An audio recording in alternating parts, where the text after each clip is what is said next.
नमस्कार, मैं हूं प्रियंका संभव। आप देख रहे हैं टैक्स गुरु और आज टैक्स गुरु में हम लाए हैं नए इनकम टैक्स रिटर्न फॉर्म से जुड़ी हर जानकारी, जहां आपके हर सवाल का जवाब आपको मिलेगा। इन नए रिटर्न फॉर्म्स में आपको किन बातों का ख्याल रखना है, किसके लिए है कौन सा फॉर्म, यानी सारे डूज एंड डोंट्स पर आज करेंगे चर्चा। मेरे साथ हैं हमारे टैक्स एक्सपर्ट, आप सभी के चहेते टैक्स गुरु सुभाष लखोटिया जी, और इनसे हम समझने वाले हैं नए रिटर्न फॉर्म की हर बारीकी। तो तैयार हो जाइए हमारे साथ नए इनकम टैक्स रिटर्न फॉर्म को समझने के लिए। पहली बार आपको रिटर्न में अब देना है आधार नंबर भी, और अगर आपके पास नहीं है आधार नंबर तो क्या करें आप, सभी बैंक खातों का ब्यौरा देना भी अब होगा जरूरी। तो समझेंगे अलग अलग फॉर्म से जुड़ी हर बारीकी जो आपको जाननी है जरूरी, साथ में कुछ आपके सवाल भी शामिल करेंगे। लेकिन सरकार ने नए इनकम टैक्स रिटर्न के जो नए फॉर्म जारी किए हैं, इनके बारे में क्या खासियत है, सबसे पहले टैक्स गुरु से यही सवाल पूछते हैं। आ गया, आने वाला आ गया। हमारे दर्शक कहेंगे कि कौन आ गया भाई? अरे नए इनकम टैक्स रिटर्न फॉर्म आ गए, और उनकी चर्चा इसलिए जरूरी है कि वैसे तो आ गए थे अप्रैल 2015 में ही, परंतु अप्रैल में जो फॉर्म आए, जब टैक्स पेयर्स ने देखा तो दुखी हो गए टैक्स पेयर्स, क्योंकि वहां डिटेल देनी पड़ रही थी काफी एग्जॉस्टिव, विदेश यात्रा के बारे में, अन्य डिटेल्स के बारे में। तो चैम्बर ऑफ कॉमर्स एवं अन्य संस्थानों ने मिलकर सरकार से रिक्वेस्ट की कि कृपया फॉर्म सिंपल बनाइए। तो अब आ गया है आपके लिए नया इनकम टैक्स रिटर्न फॉर्म, जो सिंपल है, इजी टू फिल अप है। ढेर सारी चीजें उसमें जो पहले मांगी गई थी वो नहीं मांगी जा रही है। अब जरा देखिए ये बात कि आखिर सेलिएंट फीचर्स क्या क्या है इस नए रिटर्न फॉर्म के। पहला नंबर है डिटेल्स ऑफ सभी सेविंग्स और करंट अकाउंट की जानकारी देनी पड़ेगी। और अगर कुछ अकाउंट आपके ऐसे हैं, बैंक अकाउंट जो ऑपरेशनल नहीं है, अर्थात फाइनेंशियल ईयर 2014-15 में ट्रांजैक्शंस नहीं हुए, तब उसकी डिटेल देने की जरूरत नहीं है। एक एग्जांपल देना चाहेंगे हमारे दर्शकों को, पर्टिकुलरली मैरिड लेडीज के लिए। शादी के पहले एक बैंक अकाउंट खोला था पिताजी ने उनके नाम में, शादी हो गई, बैंक अकाउंट अभी भी चलते जा रहा है पर ट्रांजैक्शंस नहीं है। इस प्रकार के बैंक अकाउंट की डिटेल नहीं दें, बिल्कुल चलेगा, पर अगर उसमें पैसे काफी पड़े हुए हैं पुराने ही और उससे ब्याज आ रहा है तो ब्याज की इनकम दिखाना मत भूलिएगा, पर अकाउंट की डिटेल नहीं दें तो चलेगा। नेक्स्ट इंपॉर्टेंट है, पहली बार आपके जो आधार कार्ड है उसका नंबर देना कंपलसरी हो गया आपको रिटर्न में। थर्ड पॉइंट है, details of foreign trips are not required to be mentioned, only give your password number. केवल पासवर्ड नंबर दे दो, इतना जरूरी नहीं है कि आप पासवर्ड से खोज के डिटेल्स लिख के लाएं। और नेक्स्ट इंपॉर्टेंट पॉइंट है आपके लिए, अब आपको एक इंपॉर्टेंट जानकारी ध्यान रखना है, आपके सभी फॉरेन एसेट्स और फॉरेन इनकम, उनकी जानकारी रिटर्न फॉर्म में देना पड़ेगा। और एक छोटी सी वैसे फायदे की बात हो गई, कई बार ईमेल खराब हो जाता है, नया ले लेते हैं, तो आप इस समय से रिटर्न में 2 ईमेल एड्रेस दे पाएंगे, ये अच्छा है आपके लिए। और अगली बात है, जो आपके बैंक अकाउंट्स हैं, एक से ज्यादा है, डिटेल देनी है, ये तो आप समझ गए, पर कौन से वाले बैंक अकाउंट में आप चाहते हैं कि आपका रिफंड आए, ये आपकी मर्जी है। आप चाहें तो उसको टिक कर सकते हैं कि मेरा रिफंड इस अकाउंट में देना। और एक और बात ध्यान रखिएगा, अगर आपका रिफंड नहीं है तो आप सोचते हैं मैं क्यों डिटेल दूं बैंक अकाउंट की, ऐसा नहीं है, फिर भी देना पड़ेगा अकाउंट नंबर। और बैंक अकाउंट का केवल नंबर देने से नहीं चलेगा, IFS कोड और बैंक का नाम, ये जानकारी पहले नहीं देनी पड़ती थी, वो भी देना पड़ेगा। यानी कई सारे बदलाव नजर आ रहे हैं इन फॉर्म्स में, लेकिन कितने तरह के फॉर्म्स आए लखोटिया जी? जी हाँ, अब हम बतला देते हैं कितने तरह के हमारे फॉर्म्स आए हैं इंपॉर्टेंट। पहले तो आया है फॉर्म नंबर 1, नेक्स्ट है फॉर्म नंबर 2, तीसरा है फॉर्म नंबर 2A और चौथा है फॉर्म नंबर 4S। ये 4 तरह के फॉर्म आए हैं अभी, पर इसका ये मतलब नहीं है कि बाकी फॉर्म नहीं है, बाकी फॉर्म आएंगे, थोड़े दिन बाद आएंगे। चलिए अब एक एक करके हर फॉर्म की बारीकी को समझते हैं, और सबसे पहले नंबर 1 की बारी आती है। इसलिए लखोटिया जी, ITR 1 में किस तरह के बदलाव हैं? ITR 1 में केवल एक ही बदलाव है, पर वो अच्छा बदलाव है। पहले ये बता दें, पिछले साल नियम था कि ITR 1 आप नहीं भर सकते अगर आपके एग्जम्प्टेड इनकम 5,000 रुपए से ज्यादा है। अब क्या हो गया नियम? अब ये हो गया आपकी एग्जम्प्टेड इनकम, एग्रीकल्चर इनकम केवल 5,000 से ज्यादा हो तब आप फॉर्म नंबर 1 नहीं भर सकते। इसका मतलब क्या हुआ? मतलब ये हुआ कि अगर आपके मान लीजिए डिविडेंड इनकम है 50,000, आपके अन्य इनकम टैक्स फ्री इनकम जैसे PPF का ब्याज है 1.5 लाख रुपए, ये आपके है income government bond tax free bond से इनकम है 60-70,000 1 लाख, चिंता न करें, फिर भी आप फॉर्म नंबर 1 भर सकते हैं। लेकिन लखोटिया जी, अब ये बताइए कि कौन कौन भर सकता है ITR फॉर्म नंबर 1? नंबर 1 तो ये ध्यान रखना है कि ITR 1 भर सकते हैं केवल इंडिविजुअल, अतः इंडिविजुअल HUF कंफ्यूजन नहीं करें, फॉर्म नंबर 1 केवल इंडिविजुअल भर सकते हैं। दूसरी इंपॉर्टेंट बात है, पर्सन्स ऐसे व्यक्ति जिनके इनकम फ्रॉम सैलरी या इनकम फ्रॉम पेंशन है वे भर सकते हैं ITR 1। साथ ही साथ अगर एक प्रॉपर्टी से इनकम है वे भी भर सकते हैं ITR 1। और लास्ट पॉइंट है, इनकम फ्रॉम अदर सोर्सेज हो तो भी ITR 1 का काम में लिया जा सकता है। लेकिन ये भी जानना जरूरी है कि किनके लिए नहीं है ITR 1, यानी लखोटिया जी कौन है जिन्हें नहीं भरना है ITR 1? पहले तो ये ध्यान रख लीजिए कि ITR 1 केवल इंडिविजुअल भर सकते हैं, अर्थात इंडिविजुअल और HUF दोनों में से अगर देखा जाए तो केवल इंडिविजुअल भर सकता है। अब अगली बात इंपॉर्टेंट है, पर ऐसे व्यक्ति जिनके पास एक प्रॉपर्टी से ज्यादा प्रॉपर्टी है वे ITR 1 नहीं भर सकते। उसके बाद है नंबर, ऐसे और व्यक्ति जिनके इनकम फ्रॉम बिजनेस या प्रोफेशन है, छोटा है, उससे मतलब नहीं भर सकते वे। तीसरा है, ऐसे सभी व्यक्ति जिन्हें लॉन्ग टर्म या शॉर्ट टर्म कैपिटल गेन हुआ हो वे भी ITR 1 नहीं भर सकते। हमने अभी तो ये बताया कि इनकम फ्रॉम अदर सोर्सेज हो वो व्यक्ति भर सकता है, परंतु ये ध्यान रखना, लॉटरी इनकम या रेस कोर्स से इनकम होती है वे व्यक्ति भी ITR 1 नहीं भर सकते। और आपकी एग्रीकल्चर इनकम 5,000 रुपए से ज्यादा की है तो आप ITR 1 नहीं भर सकते। और साथ ही साथ अगर इनकम फ्रॉम हाउस प्रॉपर्टी कोई कारण से लॉस हो उसमें वे व्यक्ति भी ITR 1 नहीं भर सकते। इसी तरह कोई व्यक्ति उसके पास कोई संपत्ति विदेश के अंदर है, विदेश में इनकम है, डबल टैक्सेशन का बेनिफिट लेना चाहते हैं, वे व्यक्ति भी ITR 1 नहीं भर सकते। हम लेते हैं एक छोटा सा ब्रेक, लेकिन अभी हमने केवल चर्चा की है ITR फॉर्म नंबर 1 की। और भी फॉर्म्स हैं, कौन सा फॉर्म है किसके लिए, ये चर्चा को हम आगे बढ़ाएंगे। आगे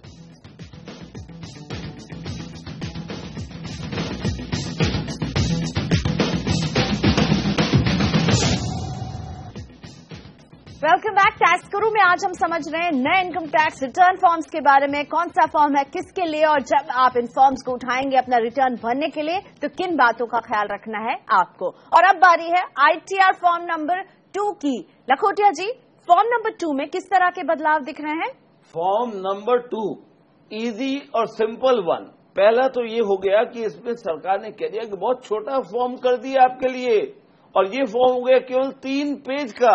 खुश हो गए हम कि भाई केवल 3 पेज भरने हैं। जी हाँ, पर एक बात सुनिए, 3 पेज के कंप्लीट करते ही रिटर्न फॉर्म कंप्लीट नहीं हो जाता, क्योंकि उसके बाद लगे हुए हैं 10 और पेज अलग अलग शेड्यूल के। पर एक लाइन लिखी हुई है, अगर शेड्यूल आपके एप्लीकेबल है तब आप भरो, नहीं तो मत भरो।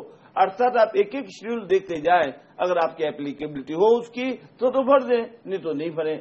और तीसरी चीज इंपॉर्टेंट जो है चेंज इस समय फॉर्म नंबर 2 में, वो है आधार कार्ड का नंबर देना पड़ेगा। पासपोर्ट का नंबर देना पड़ेगा। वापस उन्हें बतला दें डिटेल्ड फॉरेन ट्रिप कहाँ की इस साल का वो नहीं बताना है, पर पासपोर्ट नंबर देना जरूरी है। लेकिन लखोटिया जी, एक उलझन में आपने डाल दिया। अगर आधार नंबर देना जरूरी है और किसी के पास नहीं है आधार नंबर, अप्लाई करके रखा है लेकिन नहीं मिला है, तो ऐसी स्थिति में? ऐसी चिंता मत करिए। ये नहीं है कि आधार नंबर नहीं होगा तो हम रिटर्न ही फाइल नहीं कर सकते, ऐसा नहीं है। हाँ, आधार नंबर नहीं हो तो आप लिख दीजिए applied but not yet allotted, फिर कोई तकलीफ नहीं। और ITR 2 फॉर्म किसे भरना है? ITR 2 फॉर्म किस को भरना है वो जरा देख लें। पहला नंबर याद रखिए, इंडिविजुअल और HUF दोनों भर सकते हैं। और कौन सी इनकम के लिए? पहला इनकम फ्रॉम सैलरी, साथ ही साथ इनकम फ्रॉम पेंशन भी। और दूसरा है इनकम फ्रॉम हाउस प्रॉपर्टी, कितनी भी प्रॉपर्टी हो ना चलेगा। तीसरा है इनकम फ्रॉम कैपिटल गेन, चाहे लॉन्ग टर्म या शॉर्ट टर्म। और चौथा है इनकम फ्रॉम अदर सोर्सेज। ये आइटम्स है मेनली जिनके लिए फॉर्म नंबर 2 का उपयोग आप कर सकते हैं। और किन्हें इसका उपयोग नहीं करना है, यानी लखोटिया जी से समझते हैं कि ITR 2 किसे नहीं भरना है? बिग नो, नहीं भर सकते आप। लिस्ट देख लें। नंबर 1, केवल ऐसे व्यक्ति जिन्हें बिजनेस इनकम या प्रोफेशनल इनकम है, केवल वे नहीं भर सकते इस रिटर्न फॉर्म को। और फॉर्म से जुड़े कई सवाल भी आ रहे हैं टैक्स गुरु के मेल बॉक्स पर। कमल किशोर जी का ऐसा ही सवाल है, ये ITR 2 के बारे में समझना चाहते हैं और पूछ रहे हैं कि अगर किसी व्यक्ति की बिजनेस या प्रोफेशन से इनकम नहीं है लेकिन उसके पास विदेश में संपत्ति है और विदेशी इनकम है, तो क्या उन्हें ITR 2 ही भरना है? जी हाँ, ऐसे व्यक्ति को ITR 2 ही भरना पड़ेगा, क्योंकि विदेश में तो एसेट्स है, इनकम है, एसेट्स है, उसकी डिटेल सारी जानकारी भरनी पड़ेगी ITR 2 में। और हमें श्याम करनी जी ने अपना सवाल ट्वीट किया था। श्याम करनी जी ITR 2 के बारे में ही समझना चाहते हैं। इनका अपने पिता के साथ एक जॉइंट अकाउंट है, खाते में पिता फर्स्ट अकाउंट होल्डर है और ये खुद जो है ये सेकंड अकाउंट होल्डर है। तो ऐसे में श्याम जी जानना चाहते हैं कि कौन सी रिटर्न फॉर्म का इन्हें इस्तेमाल करना होगा और क्या इस बैंक खाते की जानकारी इन्हें देनी होगी? आप अपनी दूसरी इनकम तो बताई नहीं आपने, उसके बेसिस पर डिपेंड करेगा कि आपके कौन से फॉर्म को यूज करना है। पर आप जॉइंट सिग्नेटरी है किसी बैंक अकाउंट में, उससे इनकम टैक्स रिटर्न में फर्क नहीं पड़ेगा। वैसे इनकम टैक्स रिटर्न को डिटेल देखें, इंस्ट्रक्शंस दिए गए हैं उनको पढ़ें, तो हम ये पाएंगे कि कहीं भी ये नहीं लिखा हुआ है कि अगर जॉइंट सिग्नेटरी अकाउंट होल्डर है तो देना है या नंबर नहीं देना है। पर मैं कहूंगा बेहतर है अगर आप जॉइंट सिग्नेटरी भी हैं तो अकाउंट की डिटेल्स दे दें। देते हैं एक छोटा सा ब्रेक, लेकिन ब्रेक के बाद हम समझने वाले हैं नए ITR 2A फॉर्म के बारे में। किन बातों का ख्याल रखना है आपको इस फॉर्म में और किन बातों से आपको बचना है, बताएंगे आगे।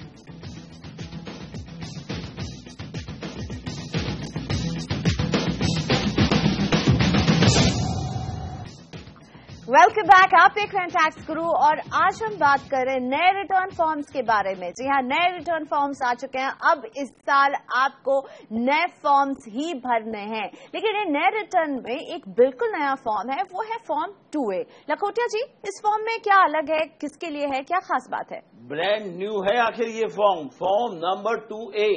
अब सवाल ये उठता है कि क्या किस तरह के लोग यूज कर सकते हैं, उसका जवाब बता दें। इंडिविजुअल और हिंदू अनडिवाइडेड फैमिली ये यूज कर सकते हैं इस नए फॉर्म को।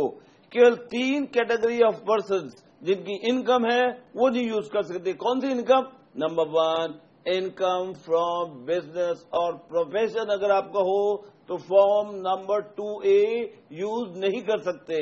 इसी तरह इनकम फ्रॉम कैपिटल गेन्स हो, लास्ट ईयर 2 यूज कर लेते थे, अब 2A यूज नहीं कर सकते अगर आपकी इनकम फ्रॉम कैपिटल गेन्स हो, चाहे लॉन्ग टर्म हो चाहे शॉर्ट टर्म। और तीसरे कैटेगरी के लोग जो यूज नहीं कर सकते वो है नो फॉरेन एसेट्स या फॉरेन इनकम। कहने का मतलब हुआ अगर आपके फॉरेन एसेट्स है, फॉरेन इनकम है, फॉरेन सिग्नेटरी हो, ये सब डिटेल में से कोई भी चीज हो तो भी आप फॉर्म नंबर 2A यूज नहीं कर सकते। तो लखोटिया जी, किन्हें करना है 2A फॉर्म का इस्तेमाल? सबसे पहले ध्यान रखिएगा कि 2A का इस्तेमाल इंडिविजुअल और हिंदू अनडिवाइडेड फैमिली दोनों ही कर सकते हैं। पर एक और ध्यान रखना, कौन सी इनकम के लिए भाई? पहला वन है नंबर 1 इनकम फ्रॉम सैलरी, और सैलरी नहीं है, पेंशन ही आ रही है, तो पेंशन हो तो भी फॉर्म नंबर 2A यूज कर सकते हैं। हाउस प्रॉपर्टी की इनकम हो आप यूज कर सकते हैं, एक से ज्यादा हो, जितनी भी प्रॉपर्टी हो, चाहे कॉमर्शियल हो, रेसिडेंशियल हो, तो भी आप फॉर्म नंबर 2A यूज कर सकते हैं। और इनकम फ्रॉम अदर सोर्सेज हो, आपकी इनकम जो भी जितने भी आप कर सकते हैं use, including lottery income, race course की इनकम, तब भी फॉर्म 2A का यूज किया जा सकता है। लखोटिया जी, आपने देखा ये फॉर्म 2A मुश्किल लग रहा है भरना क्या? मुश्किल बिल्कुल नहीं, हमारे यहाँ तो मुश्किल का नाम ही नहीं है, क्योंकि ये फॉर्म केवल 3 पेज का है। आप कहेंगे अभी 2 मिनट पहले तो आपने बताया फॉर्म 2 भी 3 पेज का है और उसके साथ 10 पेज के एनेक्सर्स हैं, पर चिंता न करें हमारे दर्शक, 2A के साथ एनेक्सर्स या शेड्यूल्स केवल 4 पेज के हैं। इन 4 पेज में भी अगर आपको लगता है कि कोई एप्लीकेबिलिटी है आपके उस शेड्यूल की, तब तो भरिए, नहीं तो मत भरिए। कुल मिलाकर फॉर्म 2A वास्तव में सिंपल है। और एक और नया फॉर्म जो इस बार नोटिफाई हुआ है वो है ITR 4S। इसके बारे में समझते हैं लखोटिया जी, ये फॉर्म किन के लिए है? 4S फॉर्म जो है वो नया नहीं है, लास्ट ईयर भी था, इस साल भी आया है, कि हल्के फुल्के चेंजेस हुए हैं। ये यूज किया जा सकता है इंडिविजुअल और HUF, और पर्टिकुलरली जब उसकी टोटल इनकम इंक्लूड करती है बिजनेस इनकम वो वाली जिसके अंदर आयकर की धारा 44AB या 44AE के द्वारा टैक्स का निर्धारण होता है। तो make it still simple, 1 crore रुपए तक का टर्नओवर हो आपका, बैंक खाते नहीं रखते हो आप, तो यूज कर सकते हैं फॉर्म नंबर 4S, क्योंकि इनकम का कंप्यूटेशन हो जाएगा, जितना टर्नओवर है उसका केवल 8% इनकम दिखलाना है और टैक्स दे देना है। साथ ही साथ अगर आपकी सैलरी इनकम है, पेंशन इनकम है, तो भी यूज कर सकते हैं। प्रॉपर्टी इनकम है तो ध्यान रखना है आप केवल एक प्रॉपर्टी होनी चाहिए, तब इसका यूज किया जा सकता है। इनकम फ्रॉम अदर सोर्सेज में भी अगर हो तो इसका यूज आप कर सकते हैं।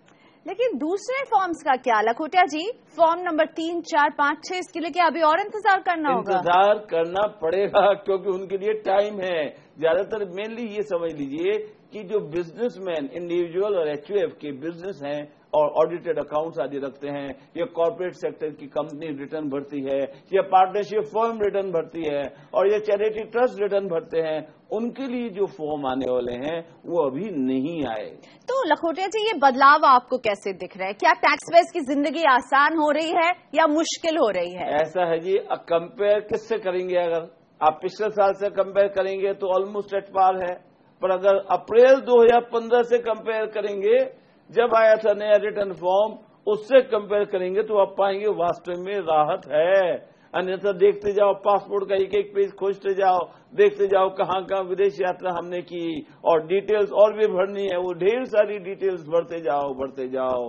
पर कुल मिलाकर 2A फॉर्म जो है उसका यूज अगर आप करेंगे, आपके मान लीजिए 2 और 2A दोनों में आपकी एलिजिबिलिटी अगर होती है, तो बेहतर ये होगा आप यूज करें फॉर्म नंबर 2A, जो वास्तव में बहुत सिंपल है, इजी टू फिल अप है, और मेरे ख्याल से कोई 10-15 मिनट के अंदर कर जाता है, इसको भर लेगा।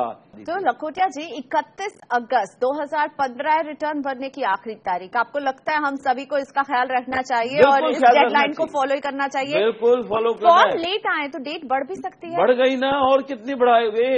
1 महीना लेट हुआ तो सरकार ने बिना बोले, बिना मांगे, बिना रिक्वेस्ट किए डेट बढ़ा दी। अदरवाइज डेट हमारी रिटर्न भरने की है 31 जुलाई 2015 फॉर द ईयर एंडिंग 31 मार्च 2015, पर सरकार ने ऑलरेडी डेट 31 अगस्त तक बढ़ा दी है। अब आप सोचिए, शायद 31 अगस्त से सितंबर बढ़ सकती है, क्योंकि आप ही तो कह रहे हैं कि जब आप लॉग इन करें तो आराम से कीजिए, पर अभी 2-4 जुलाई दिन से देरी होगा। 31 अगस्त तो पहुंच गए हैं, लेकिन अगर आराम से भरना है, नया फॉर्म है, तो आपको नहीं लगता थोड़ा समय और मिलना चाहिए? नहीं, बिल्कुल नहीं। और ये भी आशा मत रखिएगा कि सरकार को हम बोलेंगे बाद में कि सरकार अपने ई रिटर्न भरने के लिए नोटिफाई थोड़ा लेट किया तो थोड़ा टाइम बढ़ा दो। नहीं, बिल्कुल नहीं, टाइम बहुत है, जितना चाहिए उससे ज्यादा है, कोई कमी नहीं है। इसलिए आप तैयारी रखें, अभी से रिटर्न फॉर्म के लिए कागजात तैयार रखें। पर्टिकुलरली जो वेतनभोगी कर्मचारी हैं, उन्हें तो चाहिए कि वे अपने एम्प्लॉयर से फॉर्म नंबर 16 पहले ले लें। और अदर देन वेतनभोगी कर्मचारी जिनका बैंक एफडीआर इंटरेस्ट आदि है वो क्या करें, वो फॉर्म नंबर 16A ले लें और साथ में फॉर्म नंबर 26AS से कंप्यूटर पे देख लें कि कितना टीडीएस क्रेडिट हुआ है, कितना दिया हुआ है। और सबसे जरूरी बात कि 31 अगस्त की तारीख को याद रखें। लखोटिया जी ने स्ट्रिक्टली कह दिया है कि डेट नहीं बढ़ने की उम्मीद रखें, इसीलिए 31 अगस्त है आखिरी तारीख, उसके पहले सारी तैयारी पूरी कर ले। टैक्स गुरु देखते रहिए, आपके सभी उलझन का समाधान हम आपको देते रहेंगे। धन्यवाद लखोटिया जी। तो लखोटिया जी को लिखिए अपनी सारी परेशानी टैक्स से जुड़ी हुई। आप हमें अपने सवाल SMS के जरिए भेज सकते हैं। टीजी लिखकर स्पेस दीजिए, अपना सवाल और नाम लिखकर 51818 पर इसे भेज दीजिए। आप हमें ईमेल कर सकते हैं tax@moneycontrol.com पर। साथ ही में स्क्रीन पर जो आप एड्रेस देख रहे हैं इस पर भी भेज सकते हैं अपने सवाल। तो आज हमें टैक्स गुरु में यही इजाजत दीजिए। आज हमने आपको बताया नए फॉर्म्स के बारे में, लेकिन इससे जुड़ी आपकी जो भी परेशानी है वो हमें बताते रहिए, हम यूं ही सुलझाते रहेंगे। नमस्कार।